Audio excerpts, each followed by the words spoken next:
Over economy آل میں ان ہی کا بڑا اہم پاکستان اور رول ہے۔ سعودی عرب کے تعلقات کے درمیان یہ معاہدہ بڑی اہمیت کا حامل ہے۔ ساتھ ہی رہے گا محمد علی صاحب، ڈاکٹر ماریہ سلطان نے ہمیں جوائن کیا ہے، انہیں بھی شامل گفتگو کر لیتے ہیں۔ ماریہ صاحبہ، بہت شکریہ آپ کے وقت کا۔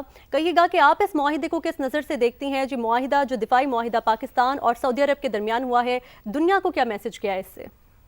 دیکھیں، یہ آج پاکستان کی عوام کے لیے بہت بڑی خوشخبری ہے اور سعودی عربیہ کی عوام کے لیے بہت بڑی خوشخبری ہے، اور اس سے بھی بڑھ کے تمام اسلامی ممالک کے لیے بھی بہت بڑی خوشخبری ہے۔ لیکن جو باتیں ہم سوچتے تھے، سمجھتے تھے، چاہتے تھے، آج ان کو ایک عملی حقیقت مل گئی ہے، اور وہ یہ ہے کہ جب آپ ایک دوسرے کے ساتھ ایک دفاعی معاہدہ کرتے ہیں جو دو طرفہ ہوتا ہے، یعنی کہ آپ یہ کہتے ہیں کہ ایک ملک کا دفاع جو ہے دوسرا ملک کرے گا، دوسرے ملک کا دفاع پہلا ملک کرے گا، تو یہ آپ واضح ایک طرح سے واضح کرتے ہیں کہ اب وہ ملک اپنی اقتصادی اور عسکری جو دفاع ہے اس میں علیحدہ نہیں کھڑے ہیں۔ دوسری بات یہ کہ آپ اس میں جو آپ کو چیلنجز تھے، جیسے پاکستان کو اقتصادی چیلنجز تھے اور جو آپ کو ایک طرح سے سیکیورٹی چیلنج تھا ہندوستان کی طرف، آپ نے اس کو نہ صرف اس کا رد عمل دیا ہے بلکہ یہ بھی بتایا ہے کہ اب آپ ناقابل تسخیر دفاع حاصل کر سکیں گے ہر میدان میں۔ اور سعودی عربیہ کے لیے سب سے بڑی بات یہ ہے کہ انہوں نے ایک ایسے پارٹنر کو چنا ہے جو وہ جانتے ہیں کہ کبھی ان کو دھوکہ نہیں دے گا، کبھی ان کے مفاد کو پیچھے نہیں رکھے گا ان کے دفاع میں۔ تو جو میسج قطر نے، امریکہ نے اور اسرائیل نے قطر کو دیا تھا، یہ اس کا پہلا جواب ہے، اور میرے خیال سے اس کے بعد جو باقی اسلامک ممالک ہیں مشرق وسطیٰ میں، وہ بھی پاکستان کے ساتھ یہ معاہدہ کریں گے، اور یہ بنیاد ہے ایک اسلامک ملٹری الائنس کی، جس میں ہم امید رکھتے ہیں کہ آپ کی ٹریننگ سے لے کے، آپ کے ڈیفنس سے لے کے، آپ کے جو اقتصادی مفادات اور تحفظات ہیں، اس میں جو ہے ایک نیا ملٹری الائنس ابھرے گا پاکستان اور سعودی عربیہ کی سربراہی میں۔ ڈاکٹر صاحبہ، جیسا کہ ابھی آپ نے کہا کہ دیگر ممالک کے ساتھ بھی اس طرح کے معاہدے ہو سکتے ہیں، اور یہی بات ابھی محمد علی صاحب نے بھی کہی، آپ سمجھتی ہیں کہ پاکستان کی جو پوزیشن ہے وہ مڈل ایسٹ میں بھی پہلے سے بہت بہتر ہو کر سامنے آئی ہے، خاص طور پہ مارکہ حق کے بعد؟ دیکھیں، اس میں تو کوئی دو رائے نہیں ہے۔ مارکہ حق کے بعد جو آپ کو جیت حاصل ہوئی ہے وہ کس وجہ سے حاصل ہوئی ہے؟ اس کی دو وجوہات ہیں۔ پہلی وجہ تو یہ ہے کہ آپ نے اپنے سے 3 گنا نہیں، 4 گنا نہیں، 7 گنا بڑے دشمن کو زیر ایک ڈومین میں نہیں کیا، ملٹیپل ڈومینز میں کیا، ہوا میں کیا، دنیا کی سب سے بڑی ہوائی جنگ لڑی آپ نے۔ اس کے بعد آپ نے ان کے سائبر پہ، ان کے مطلب جو چیز آپ سوچ سکتے ہیں، یعنی کہ جو ان کی دفاع کی لائنز تھیں، ان سب کو آپ نے ڈسٹروائے کیا 4 سے 5 گھنٹے میں، اور یہ تمام چیزیں آپ نے اپنی طاقت پر کی۔ امریکہ آپ کی جنگ لڑنے نہیں آیا، چین آپ کی جنگ لڑنے نہیں آیا، یہ جنگ آپ نے اپنی خود انحصار مطلب طاقت کے اوپر کی۔ تو یہ آپ نے ایک میسج دیا کہ آپ انڈیپینڈنٹ ملٹری فورس ہیں۔ دوسرا یہ کہ آپ کی جو انڈیپینڈنٹ ملٹری فورس ہے یہ مطلب اپنے فیصلے، قومی فیصلے کر سکتی ہے اپنے مفاد کے تحت، اور اس کا جو سب سے بڑا جو چیلنج ہے وہ بھی قطر کو نظر آیا ہے۔ قطر میں اتنی بڑی امریکن بیس موجود ہے جو دراصل کس لیے تھی؟ امریکہ کی بیس نہیں ہے، وہ صرف قطر کے لیے بھی جوائنٹ بیس تھی، یعنی کہ اگر قطر کو خطرہ ہوتا تو اس کا جواب دیتی، لیکن انہوں نے کیا جواب دیا کہ ہم قطر کی حکومت سے افسوس کرتے ہیں، اور ہم نے ان کو 10 منٹ پہلے یہ بتایا کہ حملہ ہونے والا ہے، اور حملہ ہونے کے بعد انہوں نے کیا کیا؟ کچھ نہیں کیا۔ پھر ان کے پاس ٹریلینز آف ڈالرز کا جو ہے دفاعی اکوپمنٹ موجود ہے، اس سے وہ کسی ایک ہتھیار کو استعمال نہیں کر سکے۔ کیوں نہیں کر سکے؟ کیونکہ اس کی جو باغ دوڑ، یا ایک طرح سے آپ کہہ سکتے ہیں دوڑ جو ہے، جو اس کے تانے بانے تھے یا جو اس کے طاقت تھی، وہ امریکہ کے ہاتھ میں تھی۔ تو اس سے جو مشرق وسطیٰ کو جو میسج گیا وہ یہ تھا کہ چاہے آپ نے بلینز آف ڈالرز جو ہیں دفاع میں امریکہ سے ہتھیار خریدے، آپ کے ان کے ساتھ تجارتی تعلقات ٹریلینز آف ڈالرز میں ہیں، لیکن وہ نہ آپ کے اقتصادی مفاد کے لیے، نہ آپ کے دفاعی مفاد کے لیے کوئی جنگ لڑیں گے۔ یعنی کہ وہ چاہیں گے کہ آپ ان کے مفاد کے لیے جنگ لڑیں، لیکن ہم مطلب مشرق وسطیٰ کے لوگوں کے لیے جنگ لڑ رہے ہیں۔ تو یہ ایک طرح سے اعتماد ہے پاکستان کی دفاعی صلاحیت پر، لیڈرشپ کے اوپر، اور سب سے بڑی بات جو بنیاد المرصوص میں آپ کو کامیابی حاصل ہوئی ہے اپنی طاقت کے اوپر، اس کی وضاحت کہ پاکستان کا مستقبل انشاءاللہ تعالی روشن ہوگا، اور ساتھ ہی ساتھ آپ اپنی ریلیجس سائٹس مکہ مکرمہ اور مدینہ منورہ کا دفاع کر سکیں گے، لیکن اس سے بھی بڑھ کر مشرق وسطیٰ میں آپ ایک بہت بڑی طاقت بن کر ابھریں گے۔ جی ٹھیک ہے، محمد علی صاحب بھی ہمارے ساتھ ہی موجود ہیں۔ محمد علی صاحب، آپ کی جانب آؤں گی۔ آپ نے ڈاکٹر صاحبہ کی بات سنی، ان کی جیسا کہ انہوں نے کہا کہ کوئی کسی کی جنگ لڑنے نہیں آتا، امریکہ چاہتا تو یہ ہے کہ ان کی جنگیں لڑیں، لیکن وہ کسی کے مفاد میں کسی کی جنگ نہیں لڑتے۔ پاکستان ایک انڈیپینڈنٹ ملٹری پاور کے طور پر ابھرا ہے، خاص طور پہ مارکہ حق کے بعد، کیا کہیں گے آپ؟ دیکھیے، اس سال میں 2-3 چیزیں پوری دنیا کے سامنے واضح ہو گئی ہیں کہ ملٹری ٹیکنالوجی بہت امپورٹنٹ ہوتی ہے، لیکن صرف ملٹری ٹیکنالوجی کافی نہیں ہوتی.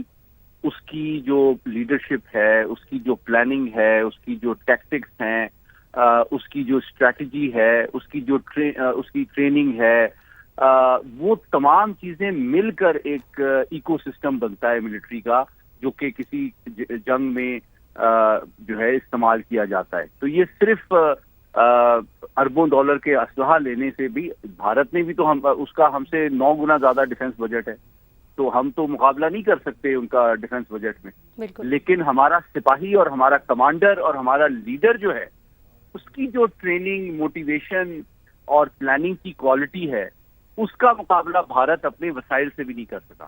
یہ ایک بہت بڑا میسج جو ہے پوری دنیا اور خصوصاً عالم اسلام کو اس وقت ایسے ٹائم پہ گیا ہے کہ جب ان کو بہت زیادہ اگریشن، انٹرونشن، رجیم چینج اور انسٹیبلٹی کا سامنا ہے. تو انہوں نے اس بات کو دیکھا ہے کہ امریکہ نے ٹریلینز آف ڈالر لگائے افغانستان میں، اور بھارت نے ہر سال وہ 75 ارب ڈالر لگاتا ہے اپنے ڈیفنس پہ. لیکن پاکستان میں کی تو جو فوج ہے، اس کے جو وسائل ہیں وہ بڑے محدود ہیں، لیکن ان کا morale، ان کی لیڈرشپ، ان کی ٹریننگ، ان کی اسٹریٹجی، ان کی ٹیکٹکس جو ہے، ان کی جو آپریشنل کیپیبلٹی ہے، اس کا دنیا میں کوئی ثانی نہیں ہے. It's the man behind the gun. اور یہی چیز کا اعتراف آج اس ڈیفنس اگریمنٹ کے نتیجے میں سعودی لیڈرشپ نے بڑا وائزلی کیا ہے کہ ان کو اس بات کا بالکل احساس بہت ڈیپلی ہے. ان کا ڈیفنس بجٹ بھی ہم سے کئی گنا زیادہ ہے. ان کے پاس بھی جو ڈیفنس ٹیکنالوجی ہے وہ دنیا کے بہترین ویپن سسٹم ہے. پچھلے سال انہوں نے تقریباً 142 ارب ڈالر کی ڈیفنس ڈیلز کی تھی امریکہ سے. لیکن it's the man behind the گن. جب وہ پاکستان کے ساتھ ڈیفنس پیکٹ کر رہے ہیں، اس کا مطلب یہ ہے کہ وہ پاکستان کے اسٹریٹجک لیڈرشپ، پاکستان کی پلاننگ، پاکستان کی ٹریننگ، پاکستان کی مین پاور کے اوپر اعتماد کر رہے ہیں کہ یہ وہ افرادی قوت جو پاکستان کی اور جو لیڈرشپ پاکستان کی افواج کے پاس ہے، اس کا دنیا میں کوئی ثانی نہیں ہے. اگر اس کو سعودی وسائل، بجٹ اور ٹیکنالوجی سے اگر آپ سنرجائز کریں تو یہ دنیا کی بہترین دفاعی قوت بن سکتی ہے، جو کہ نہ صرف بائی لیٹرل بلکہ خطے میں جو انسٹیبلٹی اور threats to peace and security ہے، اس کو بہتر انداز میں اس کا مقابلہ کرنے اور امن کے فروغ میں ایک بہت امپورٹنٹ رول پلے کر سکتی ہے. اور یہ سب سے بڑی بات جو میں دہرانا چاہوں گا، یہ اگریمنٹ یہ ثابت کرتا ہے کہ اب Pakistan is no longer regional power within South Asia. آج پاکستان کے ساتھ یہ اگریمنٹ اس بات کا اعتراف ہے کہ پاکستان مسلم دنیا کی سب سے بہترین، سب سے ذمہ دار اور سب سے کیپیبل پاور ہے. بالکل، اور پاکستان کے اندر یہ پوٹینشیل بھی ہے کہ وہ ایک کیپیبل پاور کے طور پر پوری دنیا میں ابھرے. ڈاکٹر صاحبہ، آپ کی جانب آؤں گی، یہ کہیے گا کہ اسٹریٹجک لیڈرشپ اور مین پاور کے اوپر بھروسہ کیا گیا ہے سعودی عرب کی جانب سے، پاکستان کو اس معاہدے کا کتنا فائدہ ہوگا؟ دیکھیں، پاکستان کو بہت فائدہ ہوگا. پہلی بات تو یہ ہے کہ اس معاہدے سے یہ چیز پتہ چل گئی ہے کہ آپ کی جو اقتصادی ونربلٹی تھی وہ ختم ہوگی، جو دفاعی ونربلٹی تھی وہ ختم ہوگی. ونربلٹی کس چیز کے اوپر تھی؟ وہ اس بات کے اوپر ہوتی ہے کہ جس وقت آپ مصیبت میں ہوتے ہیں، آپ کو ڈر ہے کہ شاید آپ پاس ہتھیار نہ پہنچے، آپ کو ڈر ہوتا ہے کہ شاید آپ کے اوپر اکنامک چیلنجز آ جائیں. سعودی عربیہ دنیا کی سب سے بڑا آئل پروڈیوسنگ کنٹریز میں موجود ہے، وہ مطلب ایک طرح سے لیڈر ہے اوپیک کا، تو آپ کے پاس وہ موجود ہے. دوسرا یہ کہ ظاہر ہے جب آپ ایک الائنس بلڈ کرتے ہیں تو اس سے جو آپ کی دفاعی صلاحیت ہے، اس کا جو ڈیفنس سیکٹر ہے، اس کے اندر جو آپ کو نیسیسری انویسٹمنٹس چاہیے وہ ہوتی ہیں. جیسے اے آئی میں اب آپ کو چاہیے، جیسے مستقبل کی جو جنگیں ہیں وہ اے آئی میں لڑی جائیں گی. اب ظاہر ہے اے آئی کے اندر پیسے خرچ ہوتے ہیں. ہم سب جانتے ہیں کہ پاکستان ایک ترقی پذیر ملک ہے اور ہمارا دفاعی بجٹ ہمیشہ کم رہا ہے باوجود اس کے کہ جو بھی اس پہ تشریح کی گئی ہے.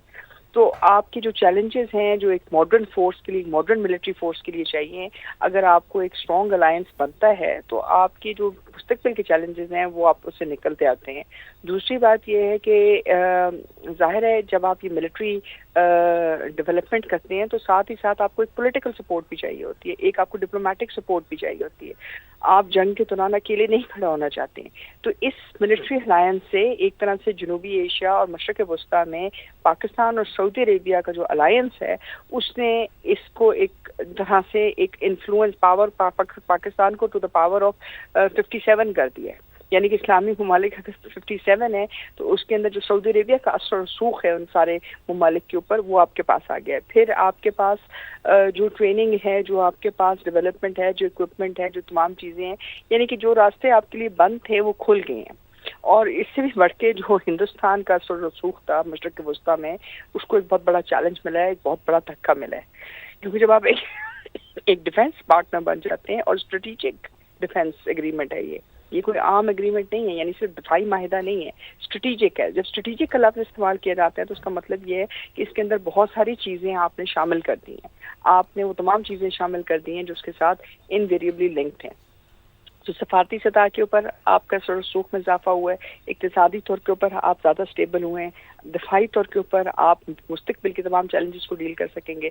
اور اس سے بھی بڑھ کے سعودی عربیہ کے ساتھ معاہدے کا مطلب یہ ہے کہ جو باقی مشرق وسطیٰ کے ممالک ہیں وہ بھی آپ کو ایک نیٹ اسٹیبلائزر دیکھیں گے. تو ایک لیڈرشپ کا رول ہے, یعنی کہ آپ مشرق وسطیٰ کے جرمنی بننے جا رہے ہیں. اور اگر آپ مشرق وسطیٰ کے جرمنی بنتے ہیں, یعنی کہ آپ نیٹو کا دل بنتے ہیں یا آپ اس الائنس کا دل بنتے ہیں, تو امریکہ کی جگہ آپ لینے جا رہے ہیں مشرق وسطیٰ میں, آپ اسرائیل کی جگہ لینے جا رہے ہیں مشرق وسطیٰ میں. یہ ایک چھوٹی چیز نہیں ہے, یہ جتنا آپ اس کو تشریح کر سکتے ہیں وہ کم ہے. یہ جتنی بڑی ڈیولپمنٹ ہے شاید امریکہ بھی اس کا تصور نہیں کر سکتا تھا, کیونکہ وہ ابھی تک نیٹ اسٹیبلائزر تھے مشرق وسطیٰ کے. یعنی کہ وہ تمام بیسز جو اس وقت امریکہ کی مشرق وسطیٰ میں موجود ہیں وہ سب انڈر چیلنج جائیں گی, کیونکہ آپ وہ ایک اسٹریٹجک کمپیٹیٹر کے طور کے اوپر آئیں گے جہاں ایکچوئل ملٹری افیکٹس میں, ایکچوئل ملٹری ڈیولپمنٹ میں, ایکچوئل ملٹری وارفیئر میں وہ مشرق وسطیٰ آپ کو ٹرسٹ کرے گا, امریکہ کو نہیں. شاید وہ ایک دم ان کو ریپلیس نہ کریں, لیکن آپ واپس ٹیبل پہ موجود ہیں, اور یہ چھوٹی چیز نہیں. اور ایک اور چیز بھی کہ اس وقت سعودی عربیہ میں ٹرمپ بھی آ رہے ہیں, مطلب یو کے میں اس کے بعد یہاں سے جو نیکسٹ دورہ ہے پرائم منسٹر صاحب کا. تو اس کا مطلب یہ ہے کہ جو وہ کر کے گئے تھے مشرق وسطیٰ کے لیے وہ سب ایک طرح سے آپ نے وہ اسپیس گین کی ہے جو اسرائیل نے ڈیمیج کی ہے قطر پہ اٹیک کے بعد. جی ٹھیک ہے ڈاکٹر صاحبہ, ساتھ ہی رہے گا. محمد علی صاحب, یہی سوال میں آپ سے بھی جاننا چاہوں گی, آپ کے پوائنٹ آف ویو میں جو ڈپلومیٹک سپورٹ اور اقتصادی فائدہ پاکستان کو چاہیے تھا اس معاہدے کے بعد وہ ان کو ملے گا؟ دیکھیے, میں سمجھتا ہوں یہ بالکل ریشنل اور لاجیکل اور نیچرل آؤٹ کم ہے اس اگریمنٹ کا, کیونکہ اگر پاکستان اپنی دفاعی صلاحیت, تجربے, استعداد سے سعودی عرب کو فائدہ دیتا ہے تو یقینی طور پہ ہم ایکسپیکٹ کریں گے کہ پاکستان کی جو معاشی چیلنجز ہیں, جو ہماری نیشنل سیکیورٹی کے حوالے سے اکنامک جو ہمیں چیلنجز ہیں ان کو کم کرنے میں, ان کو میٹ کرنے اور اوور کم کرنے میں سعودی عرب بھی یقیناً اپنا رول پلے کرے گا. اور جس طرح بھی ڈاکٹر ماریہ کہہ رہی تھی, میں ان سے بالکل متفق ہوں کہ دیکھیے آپ ایک طرح سے ایک سینرجی کریٹ کر رہے ہیں. یہ ایک طرح سے آپ یوں سمجھیں جس طرح نیٹو کی ایک ٹریٹی ہوتی ہے تو وہ صرف ڈیفینس پیکٹ نہیں ہوتا, وہ ان کی پھر foreign policy, defence policy, security policy, interoperability, training, وہ ساری چیزوں میں کوپریشن آگے بڑھتا ہے.